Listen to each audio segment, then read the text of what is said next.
अक्सर मैट्रिक या इंटरमीडिएट करने के बाद स्टूडेंट को ये समझ में नहीं आता है कि किस कोर्स को चुनूं और इस समस्या को लेकर कहीं ना कहीं राह भटक जाते हैं। मैं आपको बता दूं कि अभी का जो समय है वो टेक्निकल एजुकेशन का टाइम है और इसी बीच हम बात करेंगे मेडिकल फील्ड से रिलेटेड, जिस कोर्स को आप करके सरकारी जॉब भी पा सकते हैं और प्राइवेट सेक्टर में भी अच्छा इनकम कर सकते हैं और समाज में नाम भी कमा सकते हैं। मेडिकल फील्ड में बहुत वैकेंसी है। जब तक इंसान है तब तक डॉक्टर्स की ज़रूरत, पैरामेडिक्स की ज़रूरत, नर्सिंग लोगों की ज़रूरत सबको है।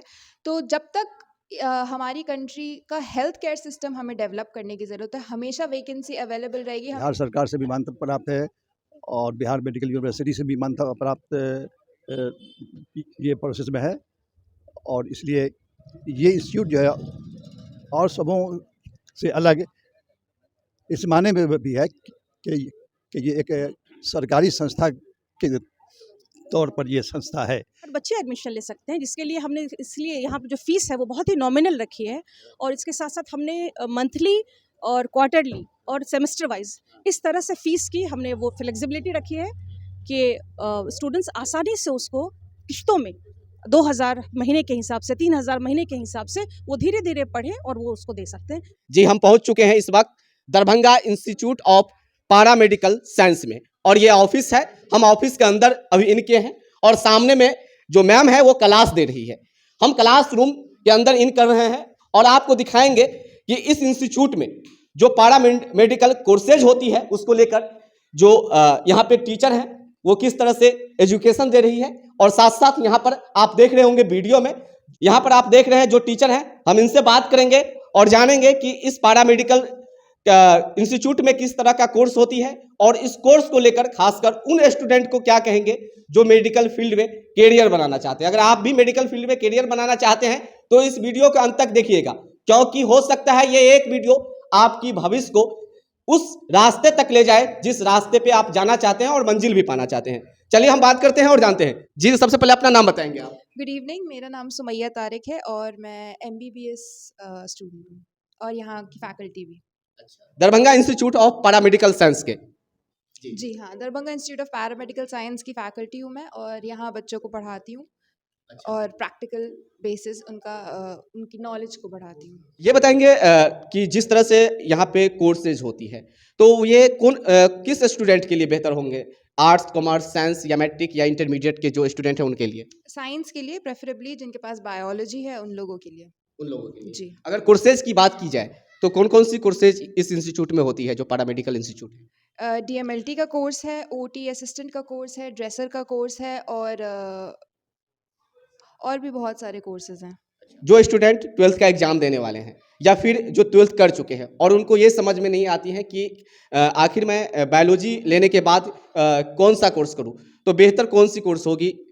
देखिए, मेडिकल फील्ड में बहुत वैकेंसी है। जब तक इंसान है तब तक डॉक्टर्स की ज़रूरत, पैरामेडिक्स की ज़रूरत, नर्सिंग लोगों की ज़रूरत सबको है।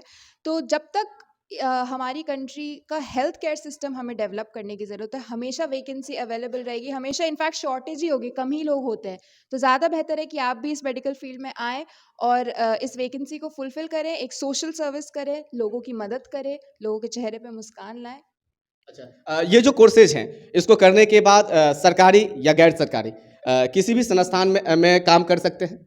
जी, बिल्कुल कर सकते हैं। इनफैक्ट आप किसी क्लिनिक में, किसी हॉस्पिटल में, किसी नर्सिंग होम में, ये तो आपका प्रैक्टिकल बेसिस पे हो गया कि आप क्या काम कर सकते हैं। किसी लैब टेक्नीशियन के फॉर्म में, लैब्स में काम कर सकते हैं। उसके अलावा अगर आपकी डिग्री है तो आप लेक्चरर्स, प्रोफेसर्स भी बन सकते हैं और आगे बच्चों को पढ़ा भी सकते हैं। एक सवाल आपसे जी, जो स्टूडेंट बायो रखते हैं और उनको नीट क्वालिफाई नहीं हो पाती है या फिर कोई डेंटल में नहीं जा पाते हैं तो होता क्या है वो फील्ड चेंज कर देते हैं, अक्सर आप भी देखते होंगे। तो उस स्थिति में क्या करनी चाहिए? इस तरह की कोर्स करनी चाहिए? जी, बिल्कुल, हाँ, ऑलवेज़ वेलकम है। मैंने जैसे कि पहले भी बोला है, हेल्थ केयर फील्ड में सिर्फ डॉक्टर्स या सिर्फ डेंटिस्ट इम्पॉर्टेंट नहीं है। पैरामेडिकल्स जो उनकी एक्चुअली में हेल्प करते हैं, उनके बिना एक्चुअली में ये सिस्टम चल नहीं सकता है हमारा। तो बिल्कुल ज़रूरत है कि और भी लोग आएँ, पैरामेडिक्स आएँ, OT असिस्टेंट्स आएँ, जो हेल्प करें, पीछे से बैकग्राउंड को सँभालें ताकि हमारा देश का जो हेल्थ केयर सिस्टम है, वो आगे तरक्की कर सके। तो क्या कहेंगे आप खासकर Darbhanga institute of paramedical science के बारे में? I just think it's a very big opportunity and in fact सब लोगों को, जो भी लोग इधर उधर भटक रहे हैं, परेशान हो रहे हैं, जिनके पास बायो है, नहीं समझ में आ रहा, आइए यहाँ पे एक्सपीरियंस कीजिए और देखिए कैसा माहौल है। और हेल्थ केयर सोसाइटी में तो सबकी ज़रूरत है, आप भी आइए और अपना कंट्रीब्यूशन दीजिए और प्लीज़ आइए इस इंस्टीट्यूट में और अपने आप को सिक्योर जॉब में पाइए आगे इंशाल्लाह। आप लास्ट में अपना नाम बताएंगे? जी, मेरा नाम सुमैया तारिक है और मैं इस DIPS की एक फैकल्टी मेंबर हूँ। इसमें नामांकन तो इसमें शुरू है और ये उसकी स्थापना जो है पैरामेडिकल्स की जो है कमी को देखते हुए दरभंगा, बिहार और पूरे देश में और इवन अब्रॉड इस उद्देश्य से इसकी शुरुआत की गई है। और ये बिहार सरकार से भी मान्यता प्राप्त है और बिहार मेडिकल यूनिवर्सिटी से भी मान्यता प्राप्त ये प्रोसेस में है। और इसलिए ये इंस्टीट्यूट जो है और सबों से अलग इस माने में भी है कि ये एक सरकारी संस्था के तौर पर ये संस्था है और इसलिए इसमें जो एडमिशन लेंगे, जो बच्चे पढ़ेंगे, उनको आगे भी कोई दिक्कत नहीं होगी या किसी भी जगह किसी भी जॉब में वो जा सकता है। सर यहाँ पे जो कोर्स होगी वो कौन कौन सी? एक डीएबीएलटी होगा, एक्सरे टेक्नीशियन, ओटी टेक्नीशियन और ड्रेसर, 4 कोर्सेज यहाँ पे हैं। तो क्या पहले से भी इस तरह से जो कोर्सेज है वो आपके इंस्टीट्यूट के माध्यम से जो स्टूडेंट हैं उनको कराई जा रही है? नहीं, पहली बार ये शुरू हुआ है, शुरुआत हुई इस। चलिए यहाँ पर मैम है, हम बात करते हैं और जानते हैं। जी, अपना नाम बताएंगे? मेरा नाम गज़ाला तस्नीम हुआ। मैं सेक्रेटरी हूँ Darbhanga institute of paramedical sciences college को मैं देख रही हूँ, चला रही हूँ। ओपनिंग के दिन है और यहाँ पे बहुत सारे चीफ गेस्ट भी पहुँचे हुए हैं, क्या कहेंगे? बहुत मैं तहे दिल से सबका शुक्रिया अदा करती हूँ कि उन सब ने अपना कीमती वक्त निकाल कर आए, हमारे प्रोग्राम में शामिल हुए, इसके लिए मैं उनके लिए बहुत शुक्रगुजार हूँ। हमारे स्टूडेंट्स, हमारे teachers, doctors, educationist, social workers, सबको मैं तहे दिल से उनको धन्यवाद करती हूँ कि वो आए और हमारे इनॉग्रेशन सेरेमनी में शामिल हुए।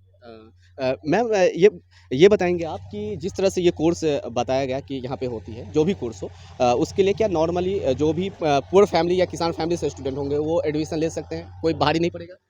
नहीं, हर बच्चे एडमिशन ले सकते हैं, जिसके लिए हमने इसलिए यहाँ पर जो फ़ीस है वो बहुत ही नॉमिनल रखी है और इसके साथ-साथ हमने मंथली और क्वार्टरली और सेमेस्टर वाइज़ इस तरह से फ़ीस की हमने वो फ्लेक्सिबिलिटी रखी है कि स्टूडेंट्स आसानी से उसको किश्तों में 2000 महीने के हिसाब से, 3000 महीने के हिसाब से वो धीरे-धीरे पढ़ें और वो उसको दे सकते हैं, जितना कि कोई भी प्राइवेट स्कूल्स में वो पैसे देकर जिस पढ़ तरह से ट्यूशन जिस तरह से ट्यूशन फ़ी होता है, जो ट्यूशन फ़ीस वो देते हैं हर महीना, इस तरह से वो महीने भी का भी पैसा देकर वो उसको पढ़ सकते हैं। क्योंकि हमारा जो मोटो है वो सोसाइटी का डेवलपमेंट है। मैं इससे ये नहीं चाहूँगी कि मुझे बहुत प्रॉफ़िट हो और मैं गाड़ियाँ और बड़े बंगले और ये सब मैं खड़ा करूँ। मेरे लिए यही सबसे बड़ी सैटिस्फैक्शन होगा कि हमारे स्टूडेंट पढ़ के अच्छी ट्रेनिंग लेकर यहाँ से अपनी लाइफ़ में आगे बढ़े, अच्छा करियर बनाएँ, ये मेरी बहुत ही खुशी की बात होगी। आज ओपनिंग के दिन बहुत सारे छात्र-छात्रा को मैंने देखा कि यहाँ पे ड्रेस में था। तो क्या ये सभी इस पैरामेडिकल के छात्र-छात्राएँ जी, हैं? ये सब हमारे पैरामेडिकल के ही छात्र-छात्राएँ हैं, जो कि एडमिशन लेके और हमारी क्लास लास्ट इस वीक में मंडे से स्टार्ट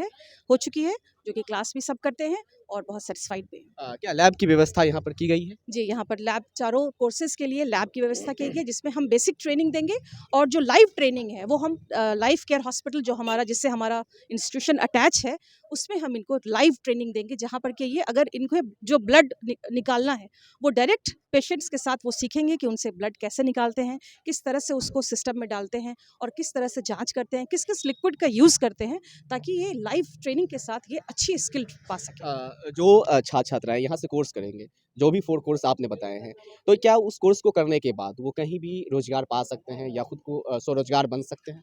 हाँ, बिल्कुल। इसमें जो अपॉर्च्युनिटीज़ हैं एम्प्लॉयमेंट की, रोज़गार की, वो 2-3 क्षेत्रों में हैं। सरकार की जितनी भी हमारी गवर्नमेंट की जितनी भी वैकेंसीज़ निकलती हैं, उनके लिए पहले प्राथमिकता होती है, जो हमारे गवर्नमेंट कॉलेज से जो भी स्टूडेंट सर्टिफ़िकेट होल्डर हैं, उनको बिहार सरकार पहली प्राथमिकता देती है। दूसरा, किसी भी प्राइवेट हॉस्पिटल्स में ये जा सकते हैं, काम कर सकते हैं और खुद का अपना भी 5 साल या 10 साल एक्सपीरियंस होल्ड करके खुद का अपना भी ये या एक्स-रे खोल सकते हैं या लैब टेक्नीशियन अपना लैब खोल सकते हैं। ओटी वाले हैं, वो छोटी-मोटी अपनी कहीं पर ड्रेसर की तरह उस काम स्टार्ट कर सकते हैं। तो ये सेल्फ एम्प्लॉयमेंट के लिए भी बहुत अच्छा है। गवर्नमेंट भी अपॉर्च्युनिटीज़ है, प्राइवेट हॉस्पिटल में भी अपॉर्च्युनिटीज़ है और सेल्फ एम्प्लॉयमेंट की भी बहुत अच्छी अपॉर्च्युनिटी है। तो जो भी स्टूडेंट चाहे इंटरमीडिएट किए हों या फिर मैट्रिक किए हों, उनको क्या कहेंगे? जो भी इंटरमीडिएट किया है और मैट्रिक किया है वो आए हमारे यहाँ। हमारे लिए रजिस्ट्रेशन प्रोसेस जारी है जो कि फरवरी तक होगा, और आए हमारे यहाँ एडमिशन लें और ट्रेनिंग अपनी ट्रेनिंग को एक्वायर करें और अपने लाइफ में आगे लीड करें।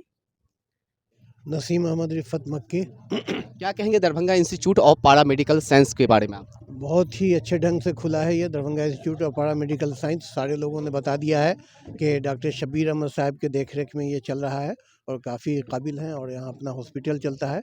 इसमें लोगों को काफ़ी सहूलियत मिलेगी और बच्चों के लिए भी काफ़ी अच्छा इंतज़ाम किया गया है और इकोनॉमिकली भी सहूलत दी गई है। जी, सबसे पहले मैं बधाई देना चाहता हूँ DIPS के जो भी लोग इसमें कार्यरत हैं। सबसे पहले चेयरमैन साहब को, डॉक्टर शब्बीर अहमद साहब को, गजाला तस्नीम साहब को, और मेंटर के रूप में जिन्होंने अंतर्राष्ट्रीय और राष्ट्रीय लेवल पे एक पहचान बनाई क्रिकेट के माध्यम से, तारिकुर रहमान साहब को और डॉक्टर शब्बीर साहब की फैमिली को, कि इस तरीके का पारा मेडिकल कोर्स कराने का जो निर्णय लिया है। ये लोग दिल्ली में रहते हैं, उसके बावजूद महानगर को छोड़कर जो यहाँ आए हैं दरभंगा में, कि दरभंगा मिथिला के क्षेत्र में मिथिला का हृदय स्थल दरभंगा कहलाता है। यहाँ के जो लोग हैं उनको बहुत सारे कोर्स करने के लिए जो है बाहर जाना पड़ता है। जिनको अभी आपने कहा कि जो किसान के बच्चे हैं, जो रिक्शा पुल्लर के बच्चे हैं, जो डेली रोज़मर्रा का काम करते हैं, उनके बच्चे हैं, तो कम से कम उनको वहाँ जाकर रहने में जो खर्च होगी, वो रहने के खर्च में यह कोर्स यहाँ पर वो कर सकते हैं सस्ते में। ये एक उपलब्धि है, इसके लिए जितनी भी धन्यवाद दिया जाए इस संस्था को, बहुत ही धन्यवाद के पात्र हैं कि इन्होंने। जी, अपना नाम बताइएगा। दिलकश अली, अच्छा, कौन सी कोर्स कर रहे हैं आप? Radiology, radiology. किस इंस्टीट्यूट में? DIPS, DIPS। ये कहाँ पे है? आजम नगर, अच्छा, आप मैट्रिक या फिर इंटरमीडिएट के बाद ये कोर्स कर रही है? इंटरमीडिएट। इंटरमीडिएट के बाद। आपका? तकरीम फातिमा, अच्छा, आप क्या कर रही है? OT टेक्नीशियन का कोर्स कर, अच्छा, कहाँ पे? दरभंगा इंस्टीट्यूट ऑफ पारा मेडिकल साइंस में। अच्छा, थ्योरी क्लास कैसे दी जा रही है अभी? ठीक है। अच्छा, वो आपका? इसमें सिद्दीकी, अच्छा, आप कौन सी कोर्स कर रहे हैं? रेडियोलॉजी। रेडियोलॉजी। जी, ये बताइएगा कि आप जहाँ से कोर्स कर रही है, इस इंस्टीट्यूट का क्या नाम है? DIPS। DIPS। जी, अच्छा, ये कोर्स मैट्रिक के बाद होती है या फिर इंटरमीडिएट? इंटर के बाद भी होती है और मैट्रिक के बाद भी। सबा सिद्दीकी, अच्छा, ये बताइएगा कि आप जो कोर्स कर रही है वो कौन सी? Radiology, bachelor of radiology. जी, बायो से थे या मैथ से? बायो से। बायो से थे। जी, अच्छा, कहाँ पे कर रही है? सिद्धारा पे DIPS। DIPS में। जी, अच्छा, कैसे यहाँ पे पढ़ाई की व्यवस्था है? बहुत अच्छी है, थ्योरी भी होता है, प्रैक्टिकल भी होता है यहाँ। अच्छा, प्रैक्टिकल भी कराई जाती है। अच्छा, जी। रेडियोलॉजी में क्या होता है, कुछ बताएंगे? रेडियोलॉजी में एक्सरे होता है, जो स्कैन किया जाता है, या फिर जैसे हड्डी वगैरह टूट गया तो फिर वहाँ पे जांच उच करना या देखना कहाँ पे चोट लगा है, यहाँ यही सब होता है। अच्छा, ये तो कहीं भी हॉस्पिटल में चोट उट लगने के बाद जाते हैं तो ये तो जरूरी है ना? जी, जी, कहीं ना कहीं अगर कोर्स कर लेती है आप तो ये नीड होगी आपकी, जी। है ना? जी। क्या नाम हुआ आपका? जी, नायाब अशरफ, अच्छा, ये बताइएगा कि आप कौन सी कोर्स कर रहे हैं? रेडियोलॉजी। रेडियोलॉजी। जी, अच्छा, कहाँ से आप आती हैं? जी, हम हॉस्टल में ही रहते हैं, ये DIPS के हॉस्टल में। अच्छा, हॉस्टल की भी व्यवस्था है यहाँ पे? जी, जी, क्या नाम हुआ? मेरा नाम रमन कुमार है। अच्छा, कौन सा कोर्स कर रहे हैं आप? जी, मैं नर्सिंग का कोर्स कर रहा हूँ। आपका? निशा कुमारी, आप कौन सी कोर्स कर रहे हैं? OT assistant. ये क्या नाम हुआ आपका? सर मेरा नाम है सदफ परवेज़। अच्छा, आप कहाँ तक एजुकेशन अभी प्राप्त की है? मैंने ISC किया है। यस। अच्छा, अभी कौन सी कोर्स कर रहे हैं? और रेडियोलॉजी। रेडियोलॉजी। यस। थोड़ा सा ये बताइएगा, क्या रेडियोलॉजी के लिए थ्योरी या प्रैक्टिकल अभी कुछ कराएंगे गए हैं लैब में? लैब में तो अभी प्रैक्टिकल तो नहीं, हाँ थियोरेटिकल पार्ट्स हुए हैं। एंड अच्छा, रेडियोलॉजी में क्या सिखाया जाता है? रेडियोलॉजी में लाइक एक्सरे होते हैं, लाइक आपके बॉडी में जो भी फ्रैक्चर है कुछ भी है वो एक्सरे से पता चलता है कहाँ पे क्या है नहीं है। यस ये नॉलेज दी जाती है। यस अच्छा, तो जो भी छात्र छात्राएं ये वीडियो देख रहे हैं, खासकर उनको क्या कहेंगे? मैं यही कहूँगी कि ये DIPS जो है ये बहुत ही अच्छा इंस्टीट्यूट है, यहाँ आप लोग आएँ और एडमिशन करवाएं। नाम हुआ आपका? दीपक कुमार, अच्छा, कहाँ से आप आते हैं? हम मुजफ्फरपुर डिस्ट्रिक्ट से आते हैं। मुजफ्फरपुर डिस्ट्रिक्ट वैसे पड़ता है और मैं हॉस्टल में हूँ बगल में। ये बताइएगा कि आप कौन सी कोर्स कर रहे हैं? DMLT में। DMLT। Yes. कितने दिनों का होता है? 2 साल का। 2 साल का। जी, अच्छा, ये बताइएगा कि कौन सी इंस्टीट्यूट से कर रहे हैं? दरभंगा इंस्टीट्यूट ऑफ पारा मेडिकल साइंस जो आजम नगर में है। जी, यहीं से मैं कर रहा हूँ। ये बताइएगा कि फ़ी की जहाँ तक बात करें तो क्या नॉर्मल स्टूडेंट जो फार्मर फैमिली से आते हैं वो कर सकते हैं ये कोर्स? हाँ, बिल्कुल कर सकते हैं सब जगह से, और बहुत सारे इंस्टीट्यूट है, जब सबसे नॉर्मली फ़ी यहाँ लगता है और बहुत सारे गरीब लोग होते हैं वो यहाँ आकर कर सकते हैं। बिल्कुल नॉर्मल फ़ी है यहाँ। अच्छा ये बताइएगा डीएमएलटी जो होता है, ये कोर्स करने के बाद किस तरह का वर्क कर सकते हैं मेडिकल फील्ड में? वो बहुत सारे जाँच-ऊँच होते हैं, वो कर सकते हैं, बिल्कुल कर सकते हैं जाँच।